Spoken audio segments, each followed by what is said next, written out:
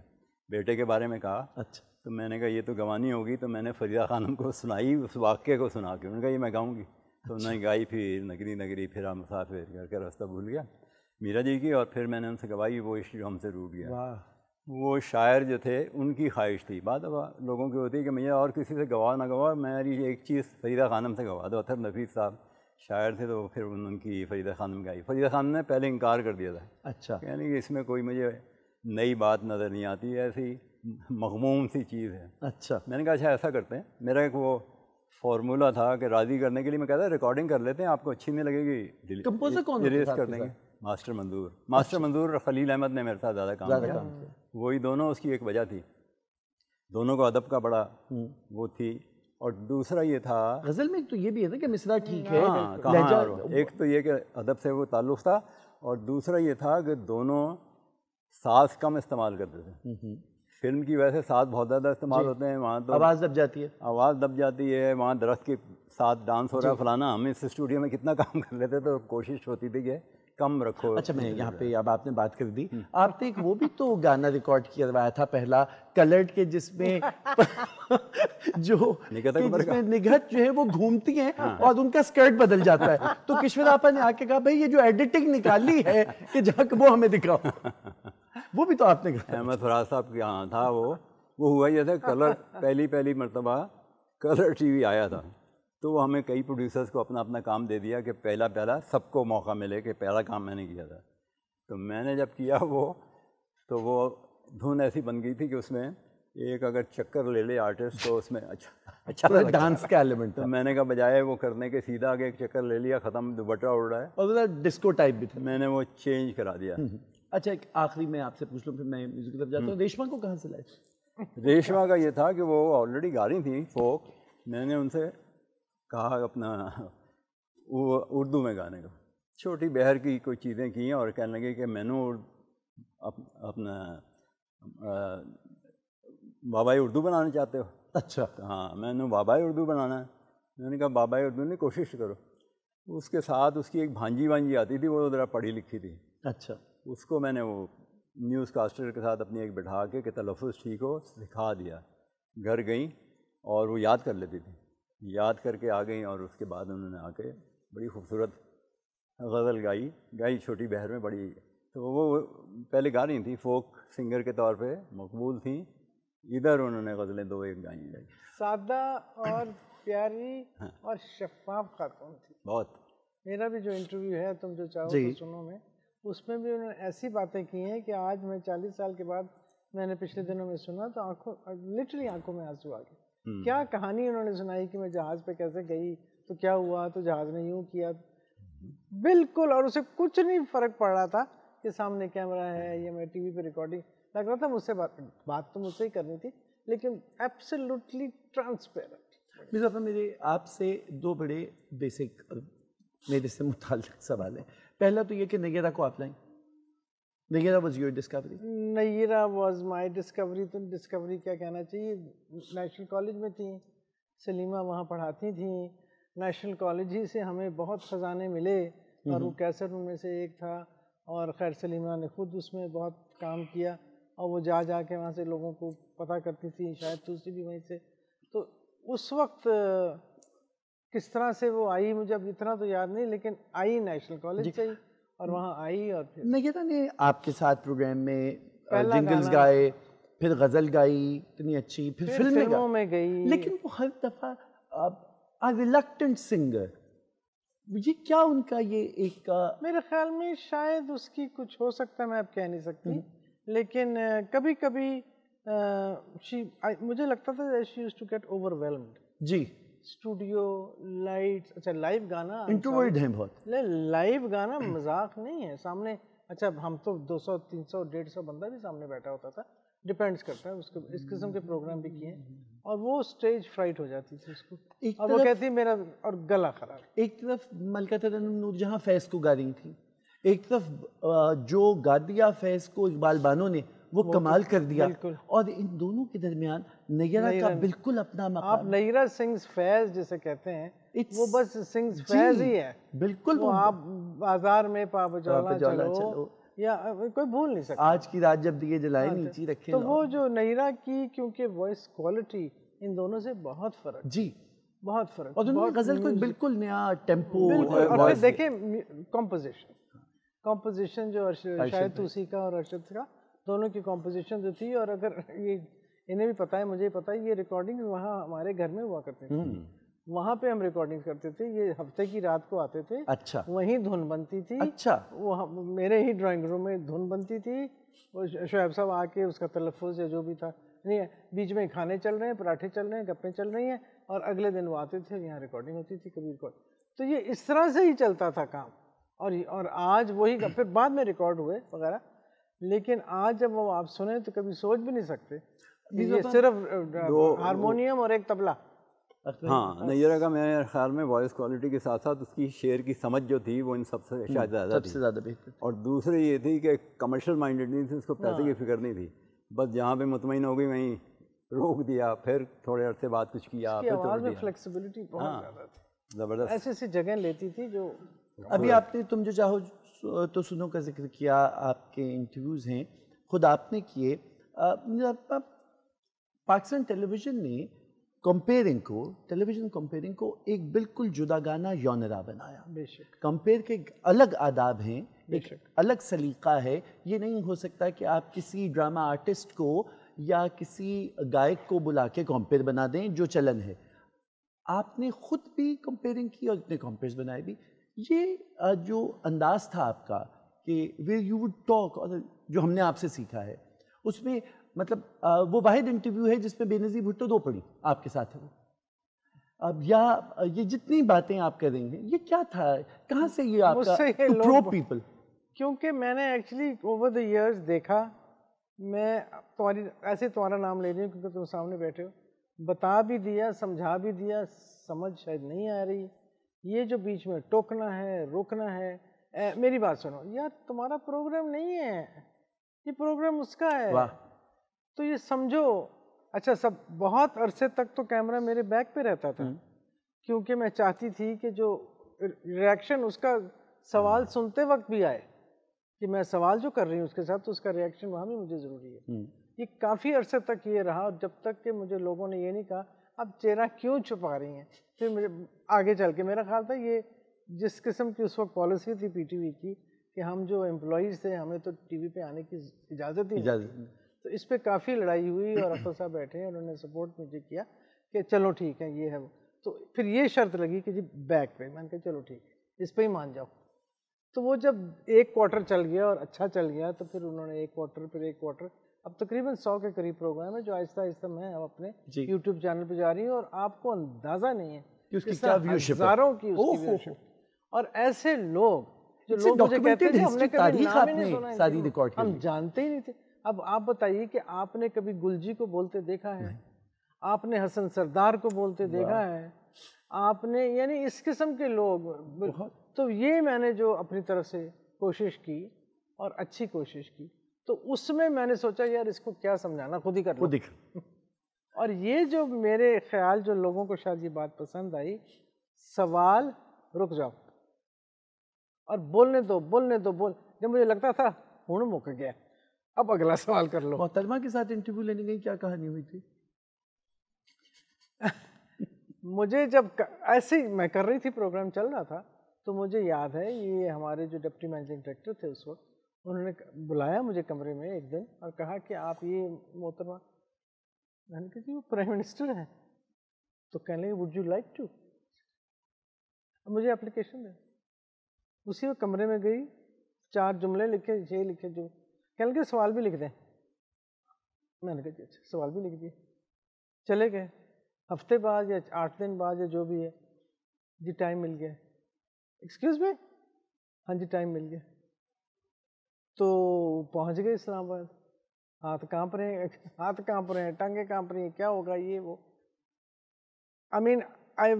پہنچ گئی، سوال بھی سامنے ہے، صبح 8 بجے، سردی کے دن تھے مجھے یاد ہے، کیا پہننا ہے کیا نہیں پہننا وغیرہ وغیرہ سارا کچھ کر کے بیٹھ گئی، مائک لگ گیا۔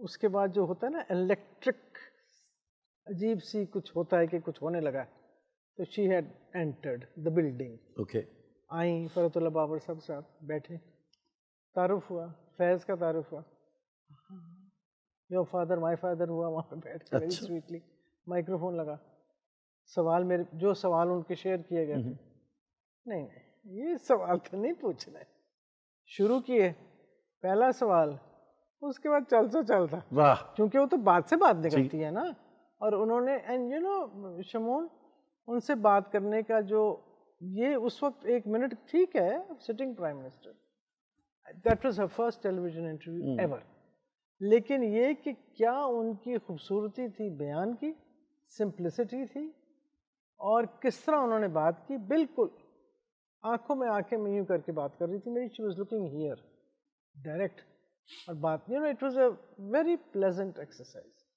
اور اس کے بعد جب ختم ہوئی تو میں اٹھنے لگی، بھائی چائے نہیں پلائیں گے، چائے بھی ہوتی ہے، ہاں جی پیے، اینڈ سو فورتھ۔ اچھا اختر بھائی، آپ کے تو دفتر میں چھلیاں بھی منگا کے، ہاں 2 چیزیں، چھلیوں کا یہ ہے کہ وہ ہر جتنے بھی میری بہت عرصے تک پوسٹنگ رہی اسلام آباد ٹی وی پہ جنرل مینیجر کے طور پہ، جی، تو مجھے بہت ساری ہسٹری دیکھنے کا موقع ملا، خوش قسمتی تھے۔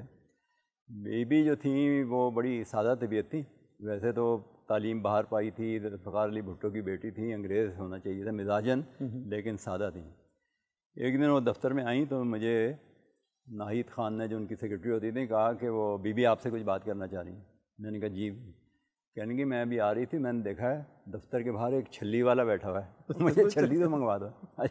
پرائم منسٹر کے لیے بڑا رسکی کام تھا کہ سڑک پہ رک کے کچھ کھائیں، لیکن ان کی خواہش تھی کہ میں چھلی آ جائے تو کھاؤں، کھائی انہوں نے۔ the woman behind Benazir، ہاں simple woman behind، سادہ، ہیومن بینگ۔ اور وہ جو دیکھو اس کی سادگی میں ایک اور چیز بتاؤں کہ میرے ساتھ ان کے ایک پولیٹیکل سیکرٹری ہوتے تھے اظہار امروی صاحب، میرے ساتھ وہ اینکرنگ کیا کرتے تھے۔ بچوں کی جب سالگرہ ہوتی تھی تو بینظیر اس دن چھٹی کرتی تھی، جس بچے کی بھی سالگرہ ہو گھر میں، اور ٹی وی والوں کی ذمہ داری یہ ہوتی تھی کہ وہ گھر آ کے ان کے کلاس فیلوز اور ساری چیزیں جھنڈیاں ٹھنڈیاں لگی ہوئی کہ ان کی ریکارڈنگ کر دو، تو وہ اکثر میری ذمہ داری لگتی تھی میں جاؤں وہاں۔ تو وہاں ایک دن گئے تو اظہار امروی صاحب نے چلتے وقت کہا کہ بی بی میری آپ کی اگلے ہفتے میں ملاقات نہیں ہوگی۔ تو انہوں نے کہا کیوں؟ کہنے کہ میں دلی جا رہا ہوں۔ دلی کیا کرنے جا رہا ہوں؟ انہوں نے کہا حضرت نظام الدین اولیاء کا عرس ہے اور میں اس میں جا رہا ہوں۔ یعنی اچھا، تو میرا بھی ایک کام کرتے آنا. پھر یہ اندر گئیں اور لفافے میں بہت سارے پیسے رکھے اور لا کر کے یہ لے جاؤ, اور جب وہاں پہ جانا تو میری طرف سے غریبوں میں بانٹ دینا. پھر مسکرائی, کہنا غریب صرف مسلمان نہیں ہوتا, جو بھی ہو وہاں پہ غریب یہ میرے پیسے بانٹ دیتا. میں یہ کہہ رہا ہوں کہ انسانیت اور وہ جو ہے اس کتاب میں. اختر بھائی اب بالکل اس کو ہم بدلتے ہیں. آپ اسپورٹس پن تو نہیں کھیلی آپ؟ نہیں میں نے نہیں کھیلی, مطلب کسی بڑے لیول کی نہیں کھیلی. اچھا, شوقیہ کھیلی جیسے سبھی کھیلتے ہیں. جی. تو پھر یہ کیسے خیال آیا کہ سارا جو آج یہ کیری پیکر سرکس کے عہد کے بعد ٹیلی ویژن سپورٹس اتنا رنگین ہو گیا ہے, پاکستان میں اس کو لانے, انٹروڈیوس کرنے اور ان سارے اسپورٹس مین کو سٹار بنا دینے کا سہرا آپ کے پاس ہے, یہ کیسے آپ کو آیا؟ دیکھو میں نے جب جوائن کیا ٹی وی تو میں نے بتایا جیسے کہ میرے ساتھی جو تھے ان کا اسلم صاحب نے انتخاب کر لیا کیا کام کرنا ہے. میرے ذمے جو میں نے کہا کہ جو آسان کام ہے دے دیجیے گا. تو اسلم صاحب کو کسی اسپورٹس کے پروڈیوسر کی ضرورت تھی, تو انہوں نے مجھے جا کے وہ بھی وین دکھائی جو پہلے نے, انہوں نے کہا یہ دیکھو یہ آؤٹ ڈور کا اسٹوڈیو ہے, سب اس میں فیسلٹیز وہی ہیں اور آئندہ تم اسپورٹس کرو گے. تو مجھے اسپورٹس انہوں نے کرنے کو دے دیا, اور وہ رسک لے لیتے تھے. اسلم صاحب بڑا رسک لیتے تھے نئے آدمی کے ساتھ. تو مجھے جو پہلا ٹیسٹ میچ کرنے کو ملا وہ بڑا ہسٹوریکل ٹیسٹ میچ ہے, اکلوتا ٹیسٹ میچ ہے جس میں حنیف محمد, مشتاق محمد اور صادق محمد تینوں بھائی کھیلے. اچھا, اکلوتا ٹیسٹ میچ وہ میں نے سب سے پہلا ٹیسٹ میچ وہ کیا. اس کے بعد میری دلچسپی بڑھ گئی اس میں, اور مجھ سے زیادہ میرے پھر بعد میں جوائن کر لیا تھا مجھ سے چھوٹا بھائی اطہر, اس نے بہت اسپورٹس میں کام کیا اور مجھ سے زیادہ کیا بہت, کیونکہ میں مینجمنٹ کی سائڈ پہ جلدی آ گیا تو بعد میں انہوں نے سنبھال لیا. لیکن ان کے ساتھ کام کرنے کا مزہ بڑا آتا تھا. بڑے پروفیشنل لوگ تھے, جیسے حنیف محمد کا میں نے واقعہ سنایا, ایک میں سناتا ہوں کتنے بڑے پروفیشنل تھے. ایک دن میرے ساتھ کامنٹری کر رہے تھے, ان کا بیٹا کھیل رہا تھا میچ, ٹیسٹ میچ ہو رہا ہے, کامنٹری کر رہے ہیں, اور اس نے کھیلتے ہوئے گیند اچھال کے کھیلا. تو ان کی کامنٹری میں آواز نکلی کیا کر رہا ہے, بھوکا مر جائے گا. مطلب ان کے نزدیک اونچی گیند کھیلنا جو ہے نان پروفیشنل کام تھا. اور مجھے پھر وہ علیم الدین ہمارے کرکٹر تھے جنہوں نے حنیف محمد کے ساتھ کھیلا ہوا تھا, تو کہنے لگے ایک میچ میں حنیف آؤٹ ہو گئے, گیند جو تھی بولڈ ہو گئے. تو انہوں نے جاتے وقت میں وکٹ پہ تھا, پوچھا کیسے آؤٹ ہو, میں نے کہا جیسے ہو جاتے ہیں. شام میں پھر جب میں آؤٹ ہو گیا تو پھر کیسے ہوئے, میں نے کہا جیسے ہوتے ہیں. تو وہ کہنے لگے کہ صحیح بتاؤ, تو اس نے کہا بیٹ اور پیڈ کے درمیان سے گیند نکل گئی, وکٹ میں چلی گئی. کہنے لگے ہم ایک ہی کمرے میں ٹھہرے ہوئے تھے, رات کے 2:30-3 بجے مجھے کھٹ کھٹ کی آواز سے آنکھ کھلی. تو میں نے کہا شیشے کے سامنے کھڑے ہیں, پیڈ بھی باندھا ہوا ہے, بلہ بھی, اور دیکھ رہے ہیں اور کہہ رہے ہیں کہ ان کے دونوں کے درمیان سے تو گیند نہیں نکلی. تو ان لوگوں کو دیکھ دیکھ کے میرا شوق بڑھ گیا, اور پھر اللہ میاں نے موقع دیا کہ ورلڈ کپ, اولمپکس اور اس طرح کی کئی چیزیں کرنے کا موقع ملا. ماشاء اللہ. اب ایک بار پھر جا رہے ہیں ایک اور کھیل کی جانب, اور وہ کھیل ہے موسیقی کا, اس لیے کہ بڑے چھکے اس میں آپ نے بھی لگائے ہیں جابر. اتنا اچھا آپ کی فلم ہٹ ہوئی, میں پنجاب نہیں جاؤں گی, اس میں آپ کی آواز. اب کیا سنا رہے ہیں آپ ہمیں؟ جی اب میں نصرت فتح علی خان صاحب کا ایک اچھا ماشاء اللہ مجھے بہت پسند ہے, that is the only song جو میں نے کور بھی کیا. جی, I would love to sing that.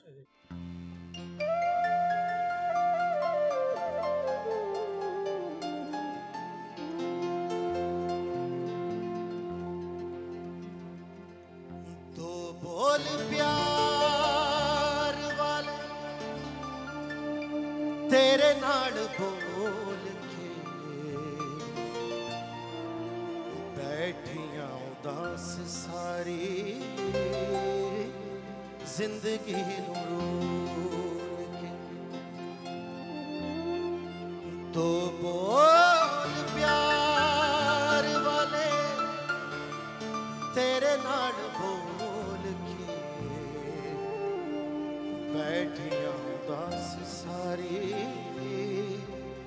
زندگی رول کے.